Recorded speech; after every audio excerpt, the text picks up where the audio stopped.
শাৰদ শুৱনি জোনাকী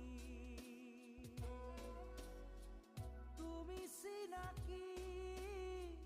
এগছি চাকি যেন পোহৰৰে পক্ষী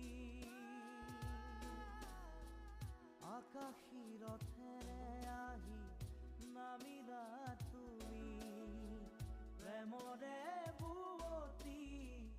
এটি সুতি হৈ অচিনা দেশত আছিলা তুমি